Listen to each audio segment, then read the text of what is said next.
It's the flip man. You want some money in your hand? Flipping houses without credit or your cash. Get that bag.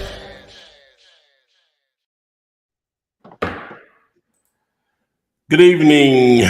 Welcome to Fippinar 224 of these babies. Just Renika and I here right now. Adrian should be alone, but we're here to talk about real estate investing with a strong emphasis on wholesaling real estate where your cash or credit is not a factor. Low risk, high reward. Plus, we'll get into some other things that may be useful to you. Maybe, well, not maybe, I know we'll learn some stuff from you all too. So let's be in this learning mode. What's going on, Miss Williams? I am great. How about you? Oh, I'm super tight. I'm glad she's here to join us. To maybe make this go a little smoother than if I was by myself. So I will be mainly the narrator, and she'll do the most of the commentating, I guess. So while we're waiting for a few questions to load here, we'll make sure that if you want to join us on the live stream, we do offer that as an option. Text the word Gator to this number. Yeah, I got it here. Okay, text the word Gator to the number. Follow the instructions, and you can have your own personal seminar with us. So text the word Gator to 205-964-5243. The paperwork, the superpower, is that contract that I've been giving away since 2003. Get your free copy of it along with the instructions, where your free access to it, along with instructions on how to actually use it. All you have to do is just text the word contract to the number. All right, so we got some questions in here already. Instagram and TikTok, I can't be on that side of the screen, so hopefully when Adrian gets here, she'll take care of you guys, so just hang in there with us, please. All right, so let's see, I think got people just speaking in here, but we do have a question for Joseph. I'll go ahead and throw it on up here. We got some people in the holding in the Gator room also. All right, so Joseph has a question. How do you think the housing bubble is going to pop soon? And if so, how would that affect wholesaling? I think that's a great question. I think, everyone is in this stance of thinking it's going to rain because interest rates went up. I remember when I started real estate over 15 years ago, interest rate was like 6-7%. That was like a normacy for real estate industry. And then it went down to like 4% around 2014, 2015. And then all of a sudden it became very historical during the 2020 crash, which I'd never seen. I don't think we're ever going to get that ever again to another, something like COVID happens again. I'm not for sure why they even did that. But I want us to understand that interest rate have always been around this 6-7% for years. Until, I would say around 2014, it went down. So we're thinking because interest rates is up that the market's going to crash. Absolutely not. The market is not going to crash. Interest rate, I think, is going to cause everything to level out. But one thing I would say, there was more people that bought real estate during 2020 when no one had quote unquote income than have them purchased the year prior to that. So I'm not for sure why people think people are going to go into this foreclosure. So my answer is no. I don't think the market is going to crash. I think it's the best. It's real estate is getting to a point where value is at an all-time high. Rent is at an all-time high right now. Short-term rentals at an all-time high right now. Real estate is just that asset. And one thing I would say about real estate, no matter if all the asset classes crash, stocks goes down, forex, your business that you started goes down, real estate will always hold value. no matter what, real estate will always hold value. That's why historically they always stated that real estate was the safest investments of all investments. And it sustains over time. Even when values went all the way down in 2009, look at values 10 years later, all the way back up. So, Oh yeah. All right. Let's say I don't know. I think I want to hear your answer to that too, Tom. oh man. Oh, okay. I'm sorry. What's your perspective? Because there's a lot going on out here. Okay. I'll say, how do you think the housing bubble is going to pop soon? And if so, how would it affect wholesaling? Okay, so this is more of a gradual thing. It's not more, it's a gradual thing versus what happened back in '09. Because nobody knew what was happening. See, we know that the interest rate was going to go back up. So Right. that's already, I was watching something on YouTube on something related to this. I watch a lot of stuff on CNBC channel. They have just a lot of just interesting questions, just business related or whatever. And they have their 9 to 15-minute video that explains it or whatever. And they were talking about a lot of lenders are still like after '09, 10, '08, '09, they got real tight on their requirements to get loans. And they, in that video I was watching, they said they're still operating with those tight restrictions now. It may Right. seem like it's easy to get money, but they say it's really still not, or whatever. They still operate just because they learned their lessons from back then. So you have to understand at the end of the day, as I explained, it might have been last week's show, in the movie Trading Places with Eddie Murphy. And you ever watched the movie? It's basically he was homeless and he got hooked up with these two guys that were stockbrokers.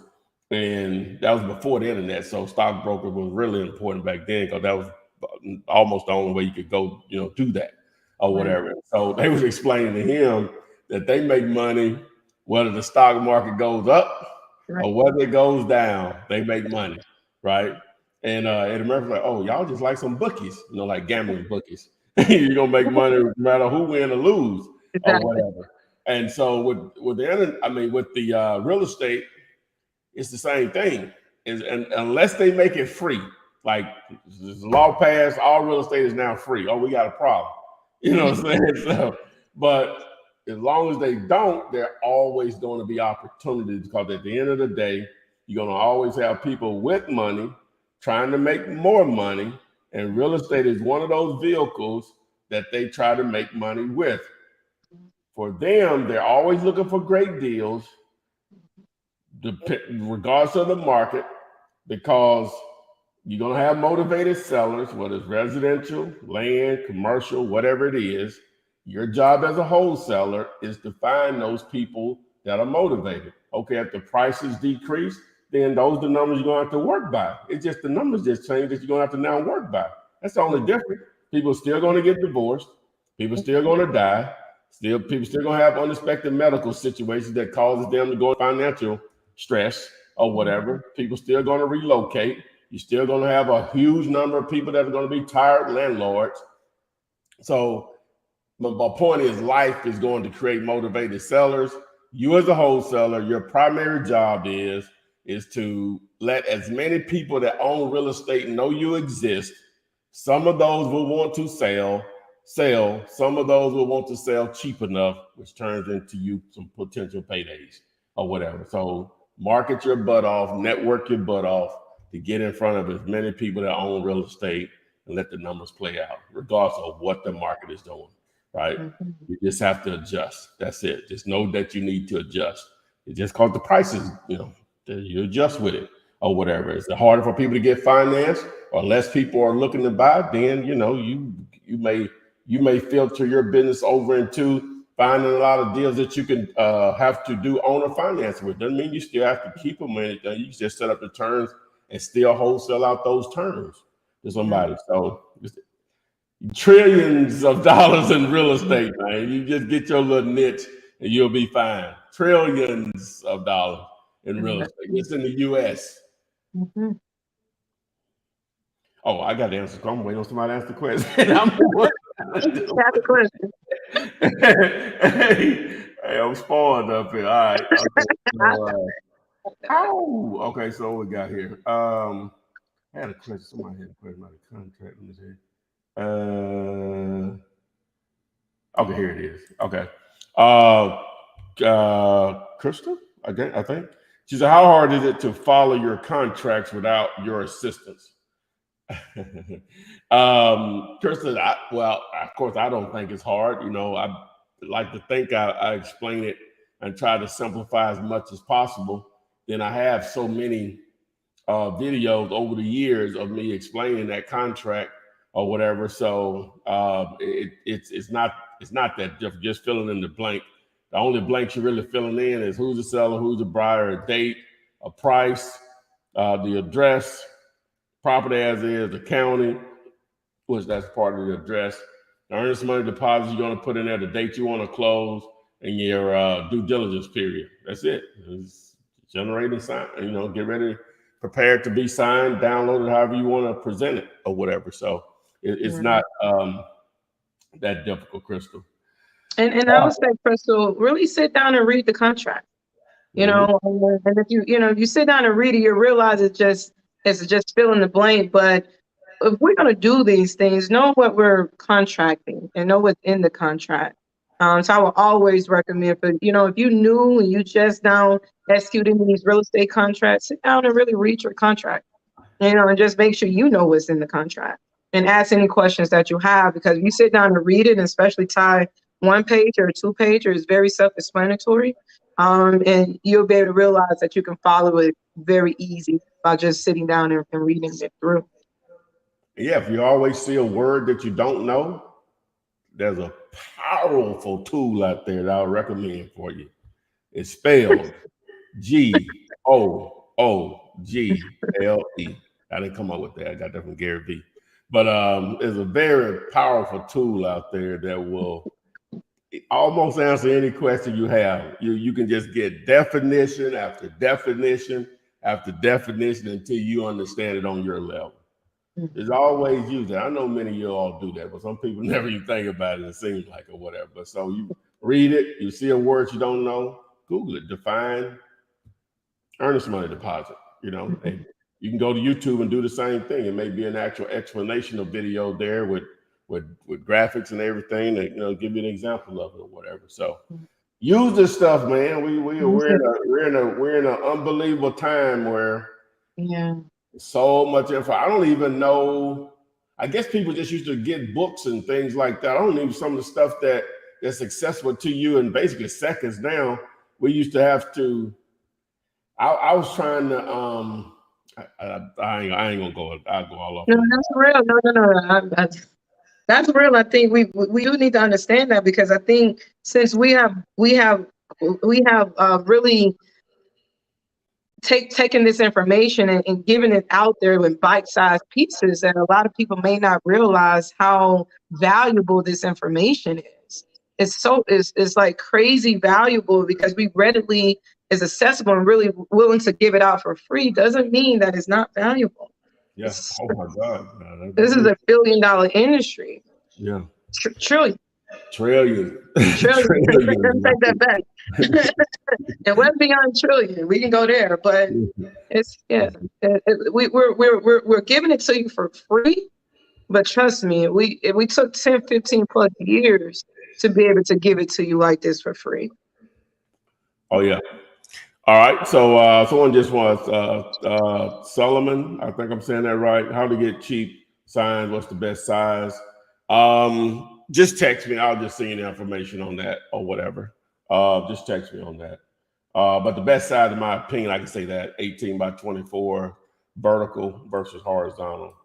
All right. Obayo says, can you please send me the link to have access to your portal platform for video training? I'm gonna get to you, Sabak, in a second. To do that, man, all you have to do is text the word VIP to where is that card? I'll find it. Whatever we get Sabak on. I'll just text VIP to the 205-964-5243, and that's a playlist that'll get you going. It's pretty much a step-by-step process. What's going on, my man? Hey, what's going on, guys? How y'all doing? Oh, super tight. What about yourself? Doing good. Trying to make it out here, guys. Oh yeah, what were you live streaming? Okay, so hey, check this out. I got a property that I got contacted by another investor, and we ended up JVing on this property. My question is, like, this is really my first wholesale deal I'm gonna assign. Like what's the whole process like how does that go, like doing an assignment, like at the title company and stuff like that? Okay, I guess I can start that off. So I guess understanding assignment versus a double closing. An assignment means that you're going to have one closing and your assignment fee. So that assignment fee is basically what you put it under contract with the original seller minus what you are assigning it to the new end buyer. Your assignment fee is that difference. So if you're doing an assignment type of transaction, say for instance, that difference is $10,000. That $10,000 assignment fee is going to go in the HUD for both the seller and the buyer to see what you're making on the transaction. The double closing is basically stating I'm going to close the AB contract with the seller, and then simultaneously at the same time on the same day, I'm gonna go over here and close the transaction with the end buyer, and that's caused you to do two closings. So nobody know what you made in between because it's two separate closings. So you have to determine which one you want to do. So whenever you do a double close, who pay, so between me and the seller, who pays that? Like, do I buy the actual house, or like how does that part go? So that's a great question. When you're doing a double closing, there is a portion that you're probably going to have to pay for because you're doing two separate closings. So basically, the seller most likely going to pay for the seller closing costs. The buyer pays for the buyer's closing costs. So when you're doing a double closing, you have two transactions going on. You're the buyer in one, you're the seller in one. You're going to pay closing costs on both of these transactions in some type of capacity.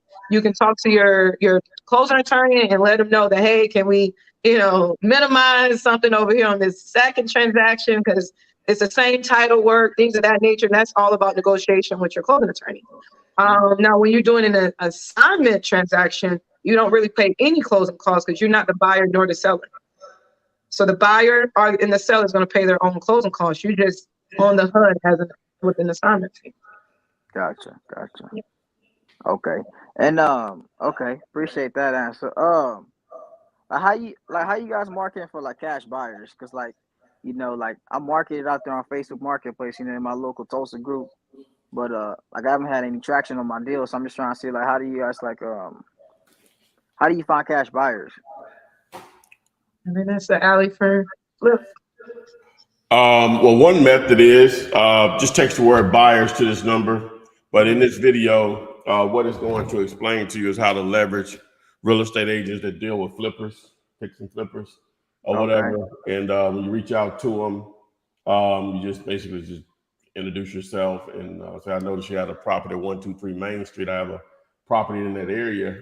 Just trying to see if your client would be that you had a listing with, would they be interested in another fix and flip at 497 Hercules Street. So, and then for the realtor,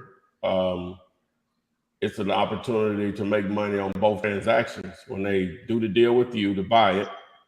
And then after he renovates it, when he puts it back on the market, another opportunity to make money or whatever. Right. So that's our client. So you'll get some that won't get it. Most of them, that bell will start ringing, going off immediately or whatever. Oh yeah, we're gonna get paid twice. So, and even if that buyer that they're dealing with may not be ready for another property until it sells that one, they may have other clients that they deal with that may be right on time for them. So that's one method. Like say Facebook Marketplace,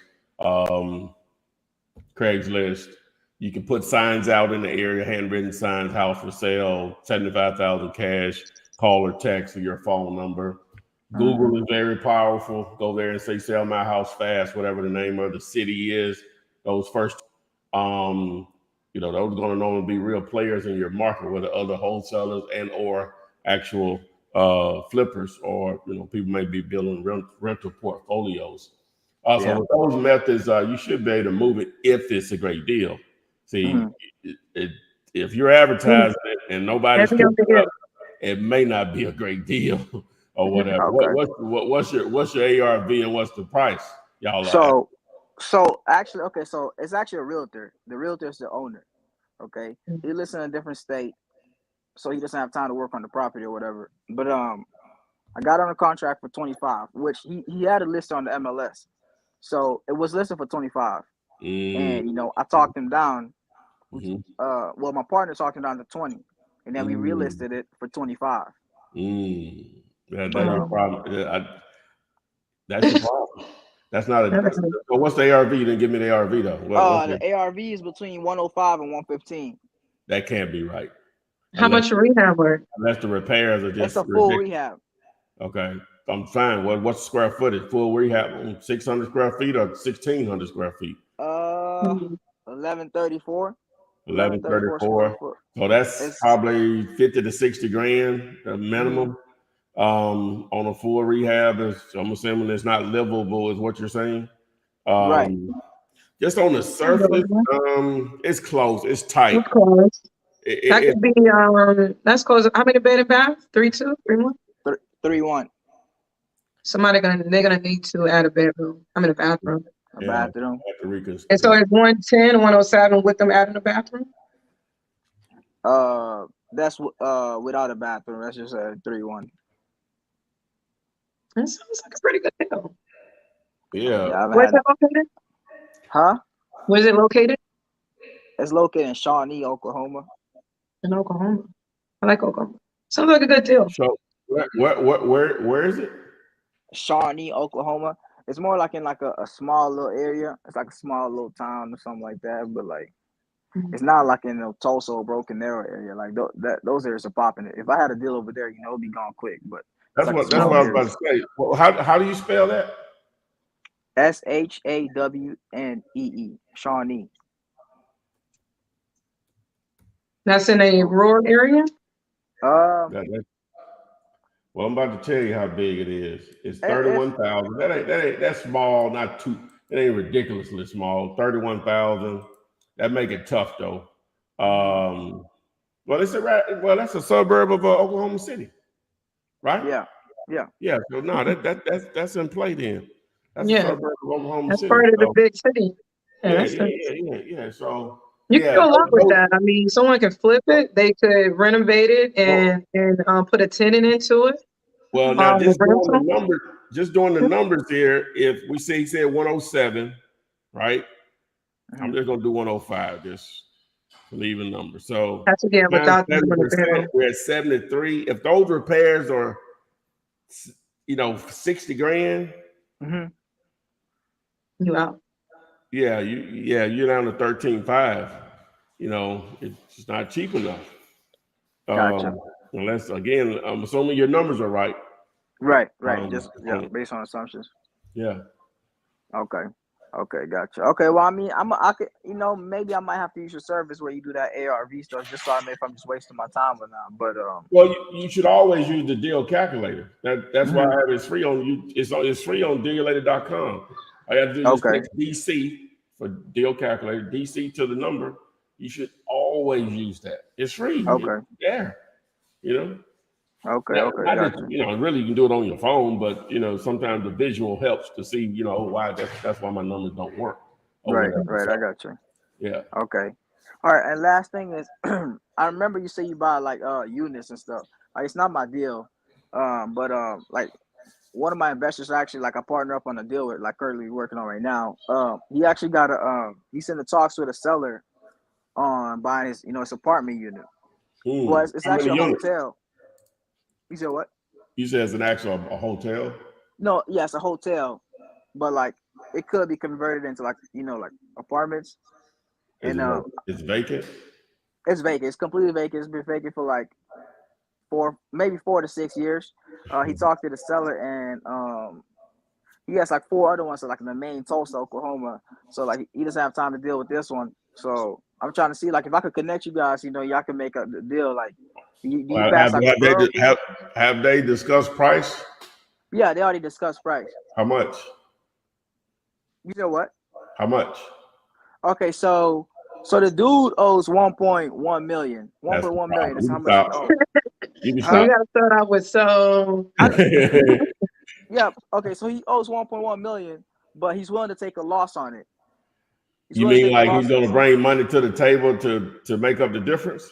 Well, yeah, he's gonna like to pay off his loan, because like he's willing to take $850 for it. Okay. how many But he units? owes I'm gonna be honest, I do not know. I could probably send you guys a location. Yeah, just do that. Just text me over the information, because it's gonna matter, like, the size of the facility, how many square feet it is, obviously Right. the lot, the entire property itself, how many acres it's sitting on, all of that will factor in. Obviously the location, is it in a B, C, D neighborhood? You know what I'm saying? Right. So all of that will factor in. Yeah. Okay. Well, Is I it mean, yeah, vacant or occupied? it's vacant. It's been vacant for like probably like 6 to 8 years, 4 to 8 years. I don't know, but like I said, it's not my deal. It's my partner's deal. But I'm just saying, like, if I could bring him a buyer, just see what could happen there. I mean, Right. connecting you guys. All right, just let us know, my man. All right, I got you. Appreciate you guys. Yes, Thank sir. you. All right, thanks. Oh, guess who in the house? Whoa, whoa, whoa, whoa, whoa, Okay. whoa. Hey, everyone.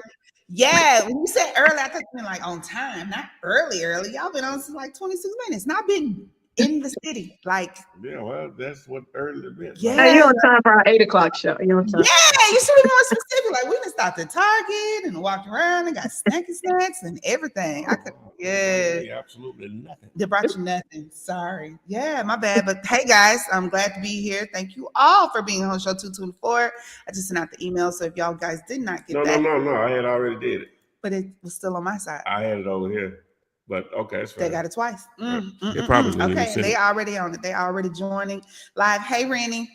Hello. Welcome. Okay, so let's jump right into this. Where you stopped at, Oh, I ain't asked for 2 questions, 3 max. So Okay, cool. I asked let me see, how to get, after the cheap signs one. Okay, cool. Yeah. So OBO, up next.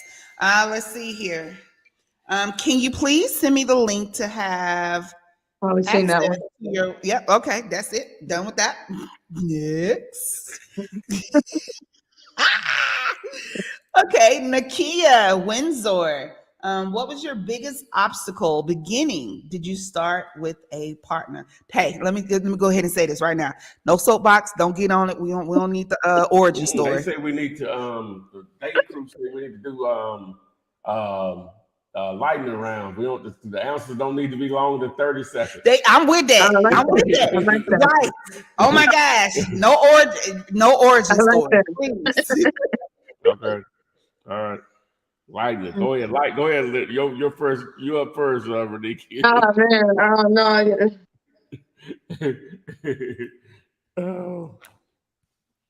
That's a really good one.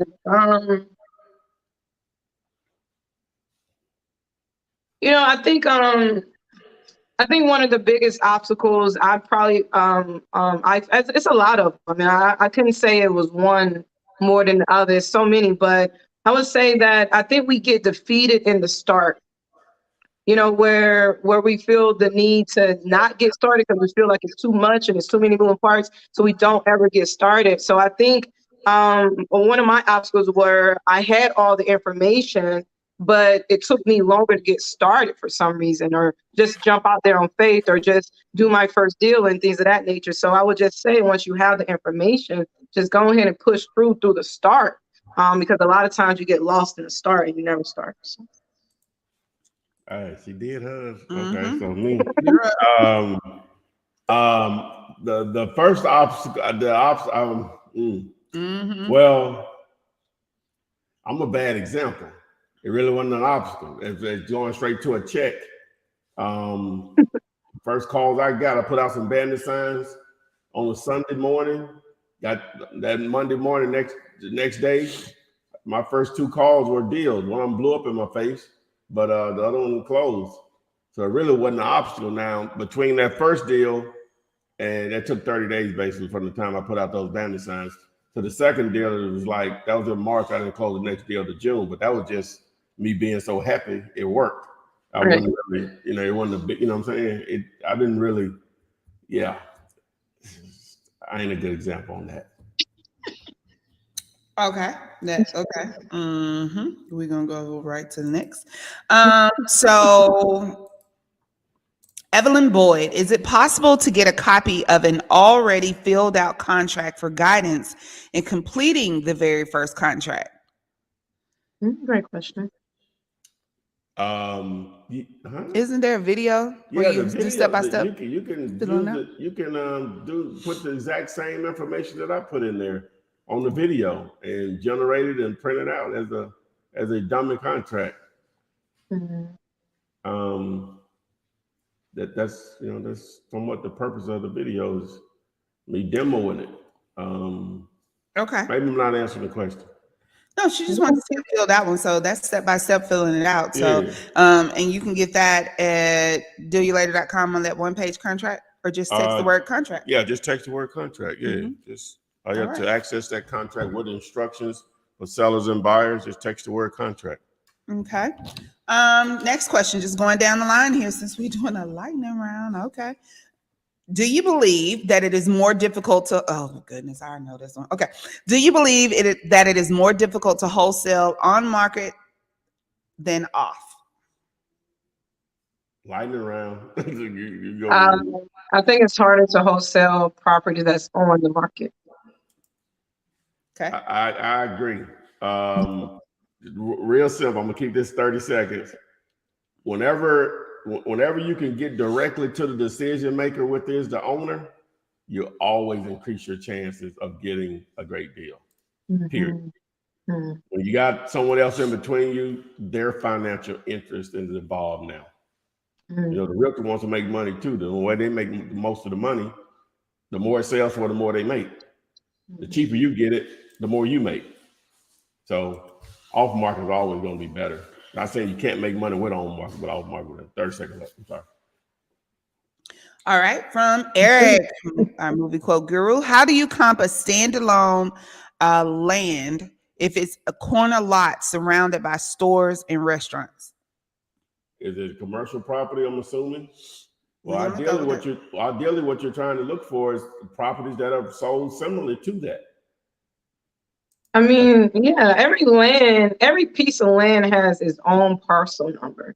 So no matter what's around it, that land that is vacant has a parcel number that can be deeded over at a closing. So that's it.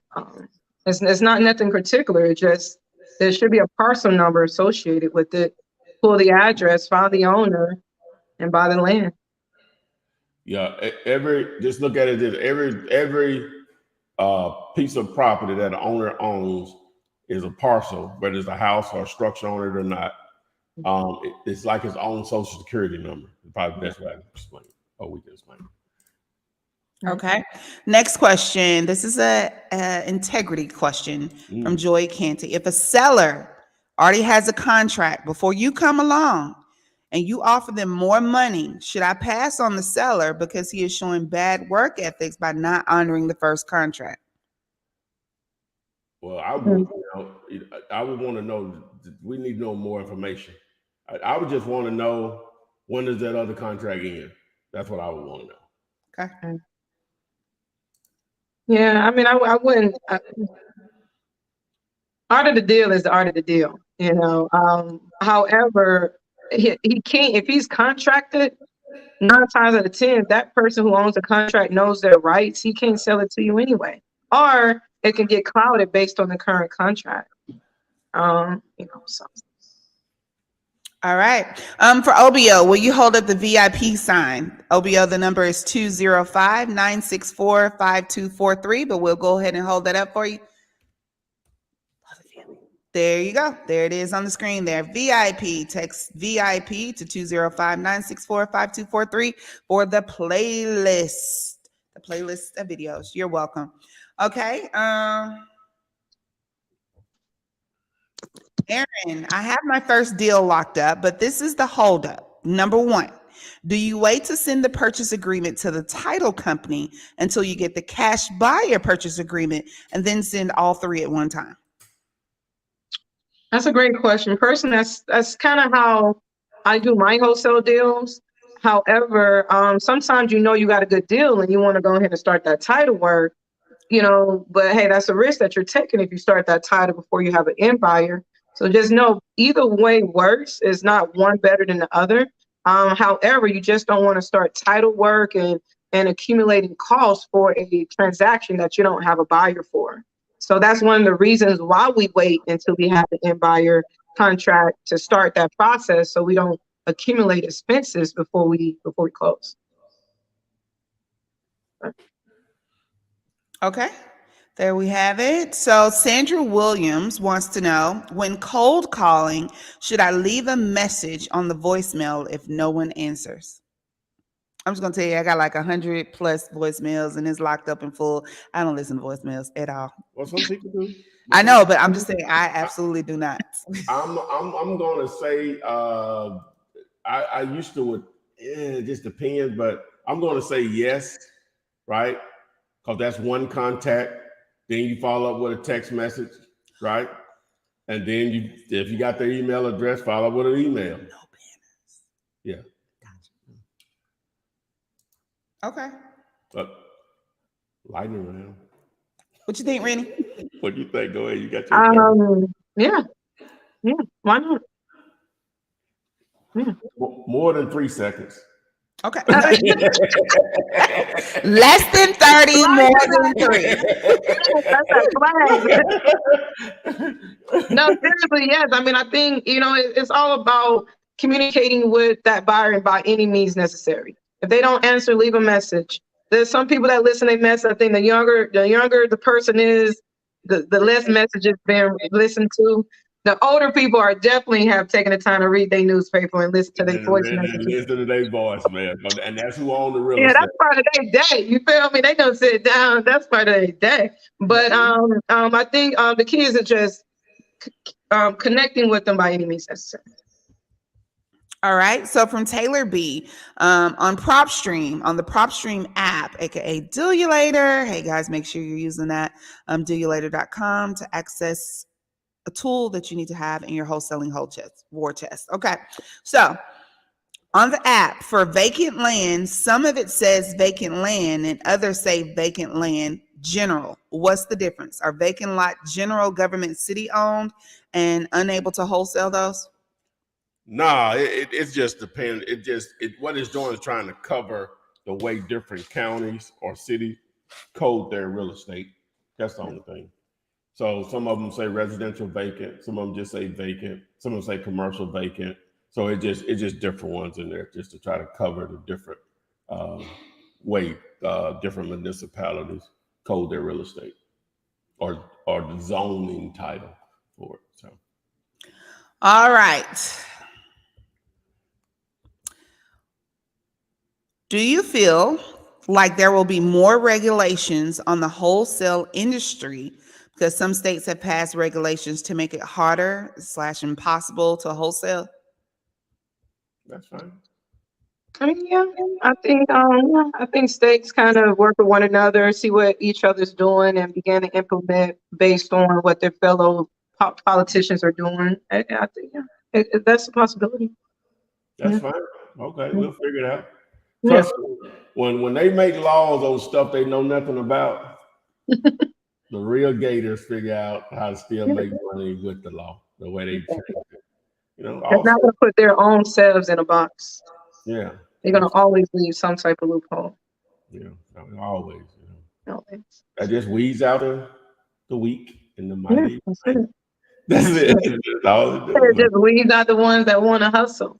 That's the Hey, real business. let them do it. Okay, so Hey, I'm sure, and I know nothing about this. In like for real, I don't know nothing, but I'm just assuming in states where marijuana is legal, the ones that were selling it illegal still the real the gators are still getting it in. Exactly. Exactly. that's one way to look at it. Yeah. And just like the first state that legalized it, everybody started looking at it and was like, oh, y'all making that type of tax money? Let me start legalizing. So it's going to be a dominoes effect somewhere. But despite it, there's still going to be ability to build your legacy in real estate, always. Okay. Yes, ETC ready to work. Do you still answer questions on Facebook and the other platforms? Yes. Across all social media platforms, TikTok, Instagram, Facebook, YouTube. Yeah, absolutely. Post those questions. They will be read and you'll get an answer. This is from TikTok. Okay, player. What kind of houses do you look for in this market? What type of homes do you target on Propstream? Meaning the list of bill? What type of list It of just bill? says, what kind of houses do you look for in this market, and what type of homes do you target on Propstream? Okay, I don't really care about the types of homes per se. I look for the way Propstream is set up. It tries to filter based. Well, it has a lot of different filters based on what you want to target. You want to target tired landlords per se. You can do that. Senior owners, you can do that. Which that's the baby boomer group. They own most of the real estate. You can target vacant houses if you want to go down that lane. Divorce. Normally those lists like the divorce, they don't pull as many depending on the market and again how that county codes that information or city. You could do tax liens or just liens in general. So but I have a video. If you text the word list to the number, here it is. Text list. This video will, I'll give you several examples on how to use it. So there you go. And then also just add to that, I don't think it's not, like Todd said, it's not a particular property anyone should be looking for. It's more say on no matter if the market is up or down, the key is the numbers. I'm still looking for a 70% ARV, no matter where the market is, and things of that nature. So I may have to fluff through 100 more deals than I normally would have to find those numbers. But the key is always the nuclear to all of this is always the numbers. It's not the type. Does the numbers make sense? And when the numbers make sense, the type flows. Okay. Lock in for the week out. Okay. These names be throwing me sometimes. This is from TikTok. The motivated sellers aren't the problem anymore. Now it's finding buyers. What's your thoughts on that? No, that is not the problem. No. No. Just think about it, right? We're gonna all have to agree that there's a lot of money. There's people with a lot of money out here in all forms of life, all types of industries and ways people get this money. Just as many ways as to spend it, and just as many ways to make it. Okay. Period. All right. So people with money normally like to do what? Make more money. This is true. When you find a great real estate deal, you basically are just saying, hey, here's some money. Right.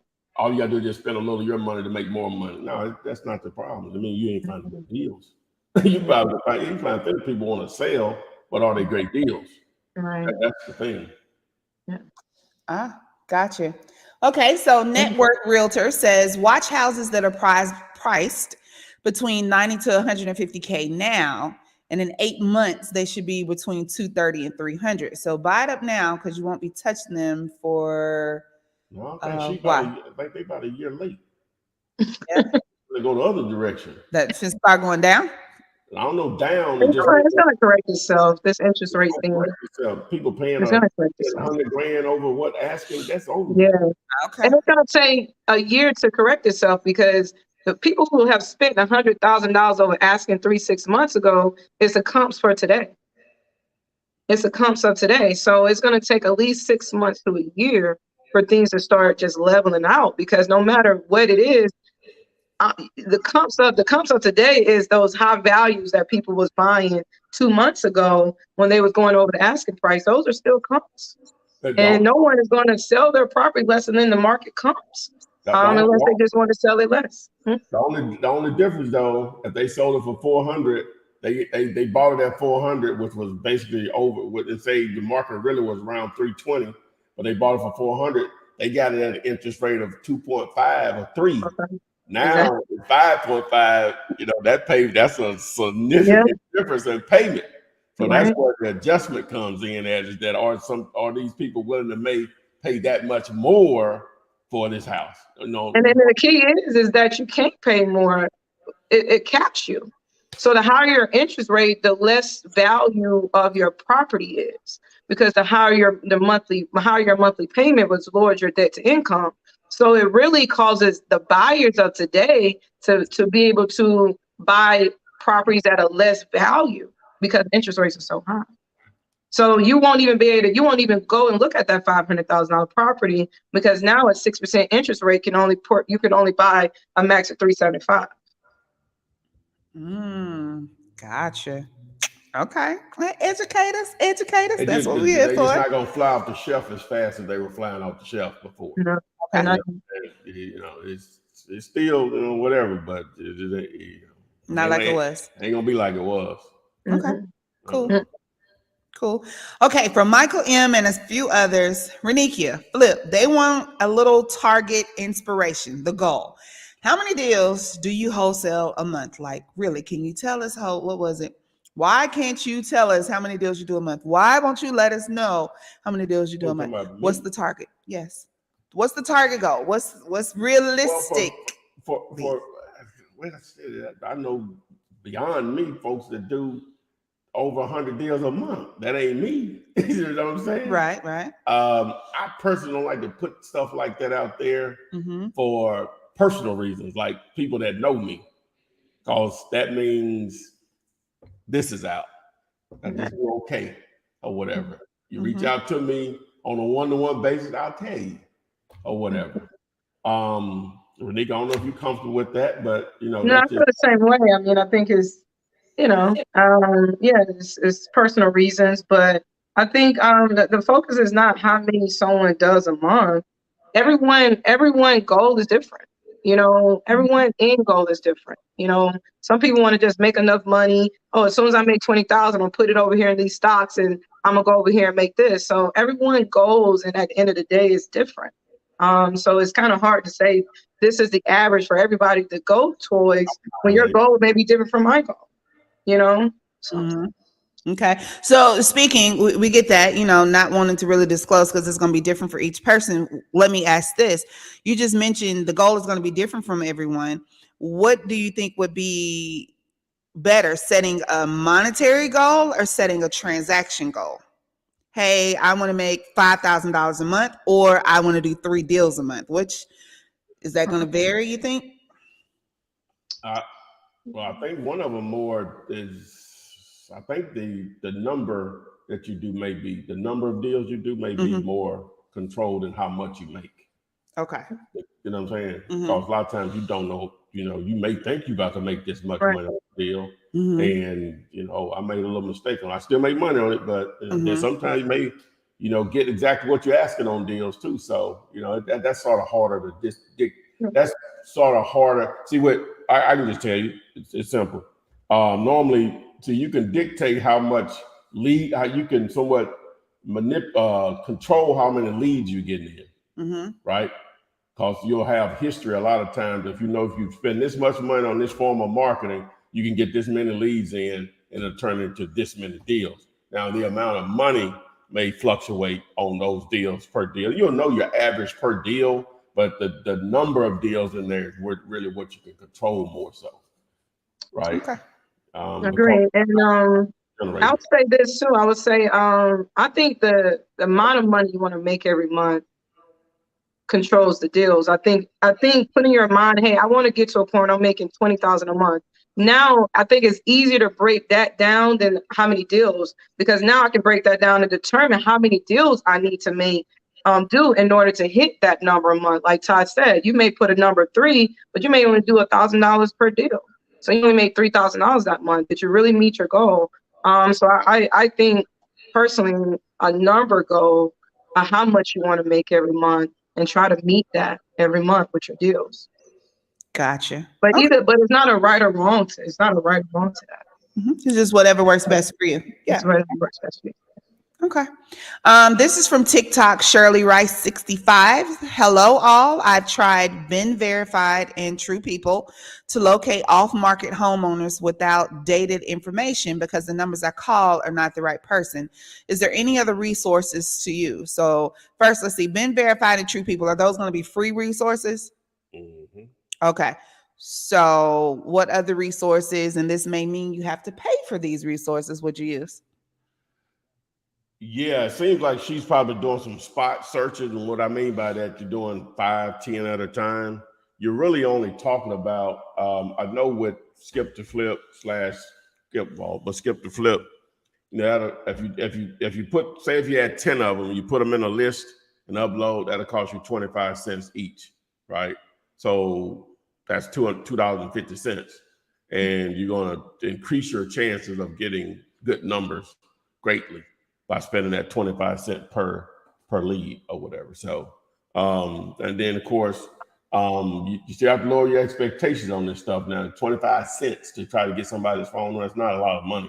So the more money you spend, the more numbers it's going to pull, the more accurate it's going to be. But the free service, you just at their mercy or whatever. So, because it's free. So, in that sense, you know, that's, you know, it's going to give you, you know, sometimes they're going to give you numbers, sometimes it's not. And the numbers that sometimes they do give you are not going to be right. But even with You the pay for it, you get what you pay for. Mm-hmm. It's free, so it may be right, may not. Yeah. You know, but you know, if you skip tracing, it at some point in time, you know, I think it's important to maybe invest into the good skip tracing services, because it's such a nuclear to your transaction. You know, if I never speak with a homeowner, then I never can make money. So I think investing into the portal and the platform that's going to get me as closer to this homeowner as possible is just part of the deal. Okay. Thank you for answering that.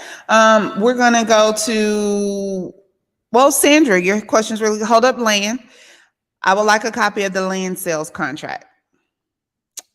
Text the word earth, EARTH, to the number 205-964-5243. And to get that land contract, Ms. Sandra, is on the screen there. And that is available to each and every one of you that wants to use that. Now, that's Bucci, a Bucky. I think it's Bucci though. Is the ARV formula still about 70%? I hear it's a little higher. So what about that? I like the 70% formula, because if you go 75%, I'd rather do my numbers on conservative numbers. If I win on conservative, everything else is icing on my cake. So I'd rather run on 70%. I know people out there doing 75, 80, but just know that the higher you go, the less your profit is. So if you're buying at 75, 80%, your profit margin is only 20%, and that's if everything go perfect.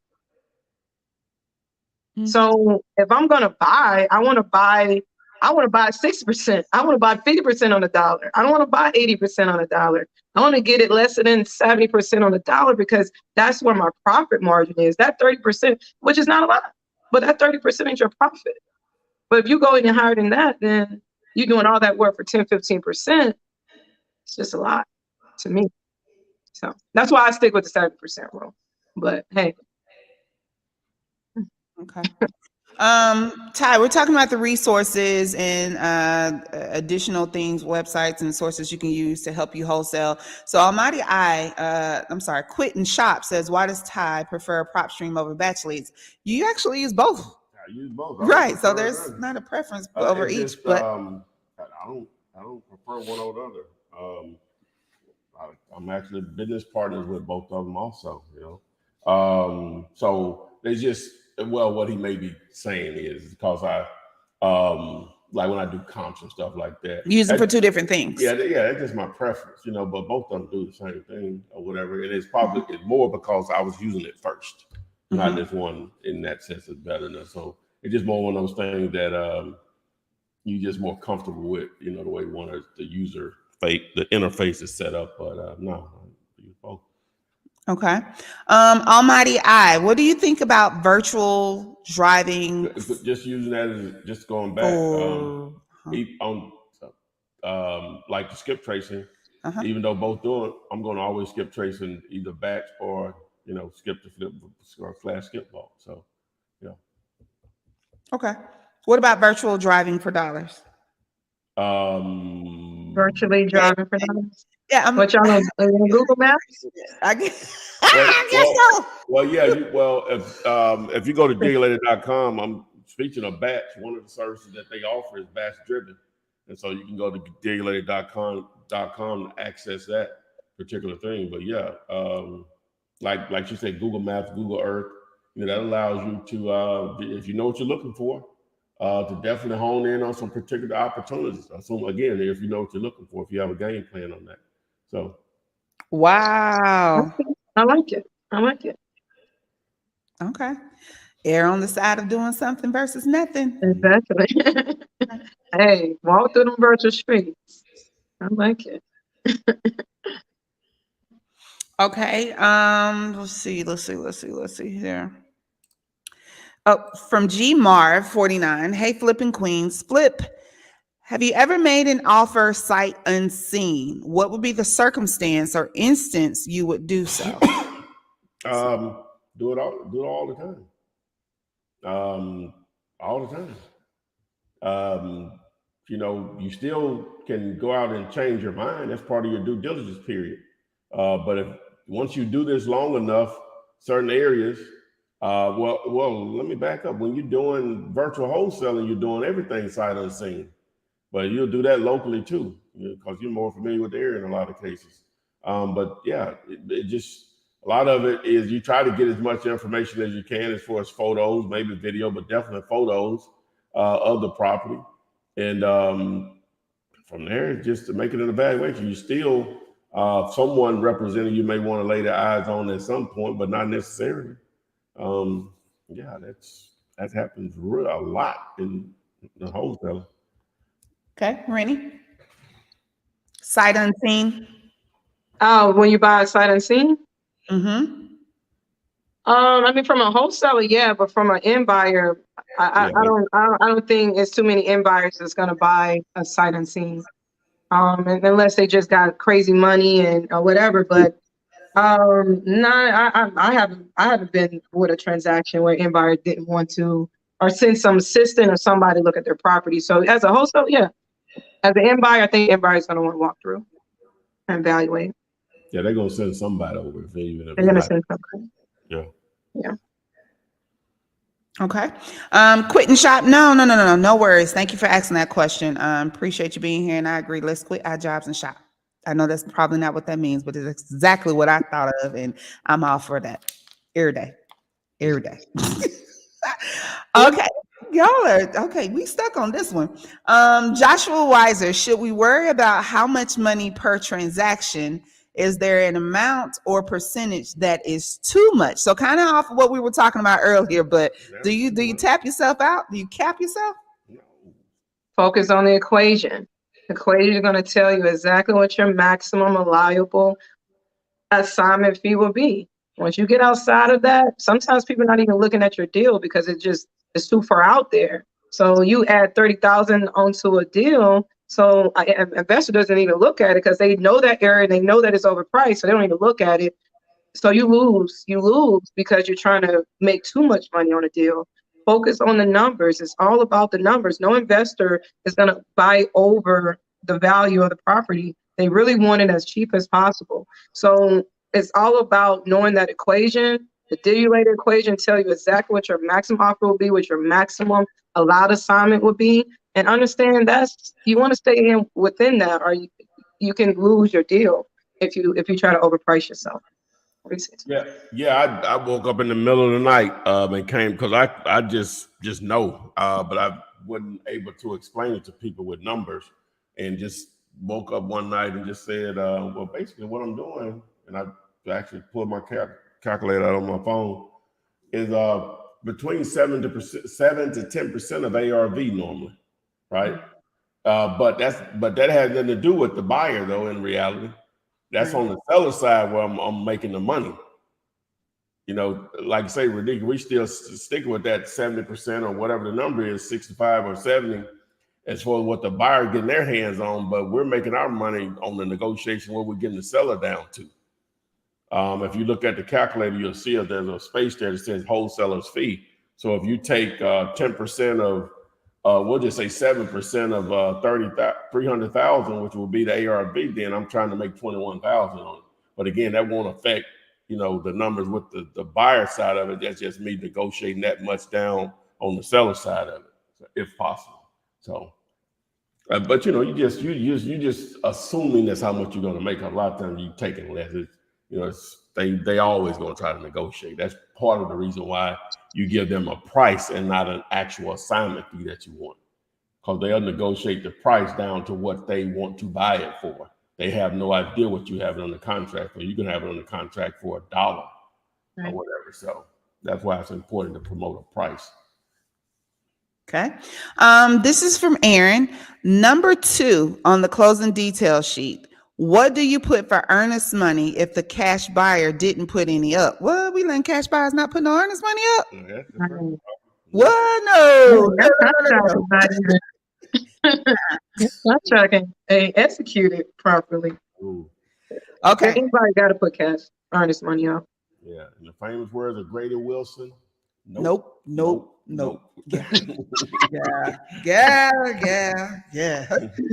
Exactly. Because they will waste your time. Anybody put no skin in the game gonna waste your time.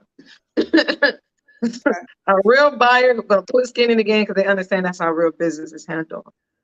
Okay. But say for instance, they've done it now. You just put nothing. You put $0 there. You just put zero. Yeah. Put zero. Yeah. But the way you question it, writing on that paper, it don't feel right. But as a wholesaler, that's totally fine to allow your end buyer to put $0, but just know your end buyer has nothing to walk away from. They have nothing to stay there. They have no obligations to execute. There's nothing they can lose if they don't fulfill that contract. So you can be okay with it, but just know that end buyer has nothing to lose. They don't care if you close or not. They didn't put up anything. Ooh, so you tying your deal down for somebody that ain't even, yeah, okay. Exactly. We not doing that around here. So, Hi wants to know, can you use a VA to do transactions from start to finish? At some point, you got to jump in, right? Well, no, you could. I hadn't trained one to that point or whatever before, but I know other people that have. That basically handle from. It may not be the same one. It may be multiple. Well, it could be the same person or whatever to start to finish. I'm assuming you're going to actually sign the contracts, but you could train someone that well or whatever. Okay, that's no different than if you hired somebody in your office to do the same thing. You could train someone. Okay, that's a lot of trust, I guess. Well, the only thing you're really trusting them with is just talking to people. You're not trusting them with any checks or the documents that need to be signed as you or whatever. So they send all that up through DocuSign or something like that or whatever. So just your administrative assistant. Yeah. They do it all. Handle it all. Okay. So from Cedric Peoples, they say, I have a county site that is selling over-the-counter tax parcels of homes and land, pennies of the dollar. June's list will be out in a few days. Can we do business? If so, how? What do you say? What state are you talking about? That's not really my interest. What type of ownership are you getting? Are you just getting a tax deed? I'm not going to be interested in that. I can do that here. But, are you using that as a method to find motivated sellers that could salvage that situation? Then, yeah, maybe so. But just tax deed, that ain't nothing special.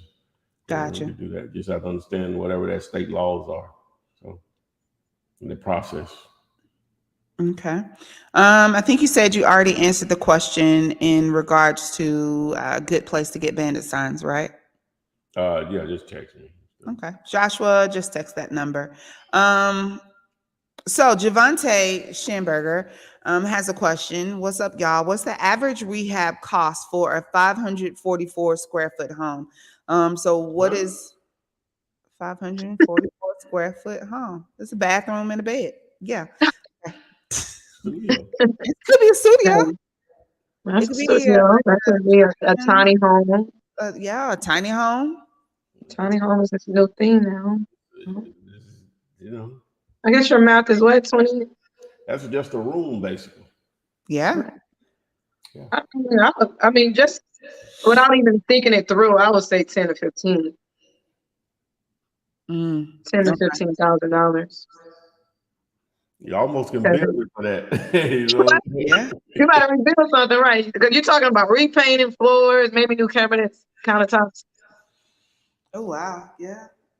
Okay. Mhm. And that, hopefully, or maybe that was a. But that's just a number I'm throwing out there. I mean, Tommy has more of a calculated number. Yeah, you just throw out $25. It's not, you say rehab, so we just say $40. So that's 10 grand, like she said. Well, now it's 20 grand. That would be to do That's a 20? yeah, about 20 grand. If it just needs a total rehab, we're assuming it got plumbing and everything. You know what I'm saying? So yeah, heating and air, all that. You know, yeah, 20. Okay. Ain't gonna be much painting and you know what I'm saying. The flooring ain't gonna be that much. You know, that's a small place. Okay. And the follow-up from Cedric was he will be buying the full property at pennies on the dollar in the state of Tennessee in Shelby County.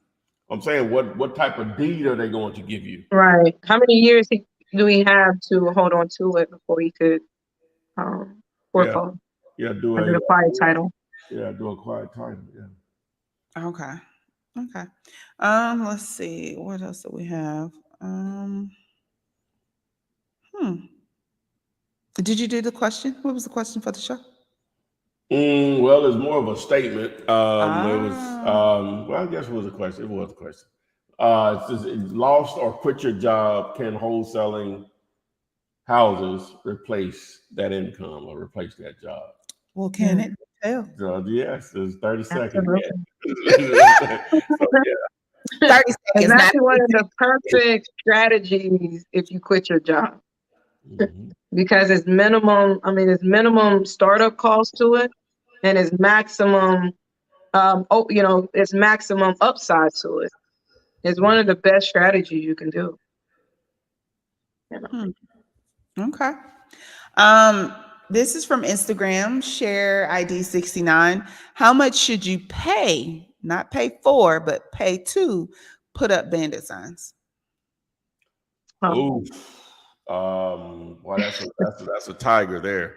Right. Fortunate now, met through one of these daily lives, a young man here locally, and he does a great job at it for us. But you know, over the years, I was paying people, and I was never satisfied or whatever. Right. So, Never. but see, he knows how to do it because he was mimicking me or whatever. You know, before I even met him or whatever. So he already knew where I was placing signs. He was just placing his right there also or whatever. So he knows how to get down.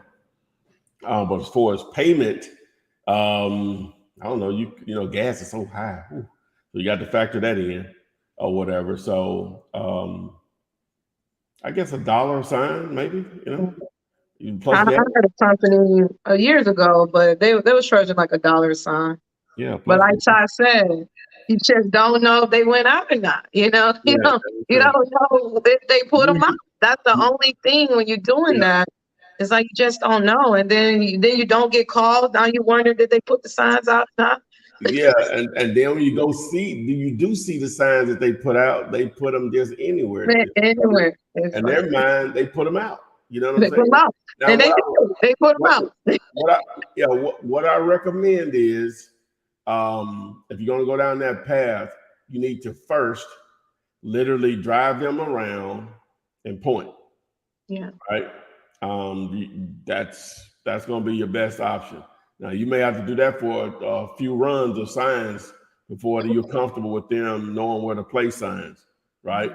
And so, but you're going to have to get involved now. Let me just say that, or whatever. Now, you may not even know how to put them out in reality. So, but I have a video that gives, I think, a pretty good demo on how to do it.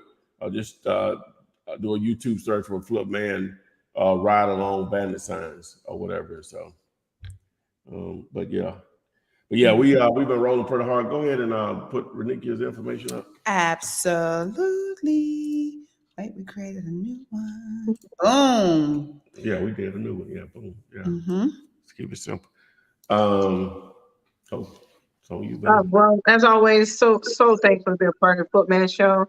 My name is Renikia Williams. My focus is bringing capital to the real estate market and showing individuals how to leverage their credit to fix and flip, buy rental properties, build multi-families, whatever it is you want to do, we can finance it. We do not need tax returns, income verification, or pay stubs.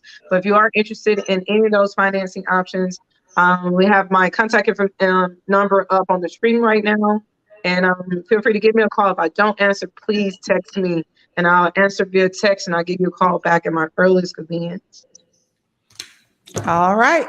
Boom. All right, guys, we really appreciate everyone joining us tonight. We got it in. Thanks both of the lovely young ladies for helping putting this together. Hopefully we all learned something tonight to help us keep the lights on. So nothing else. We'll see you guys on the flip side.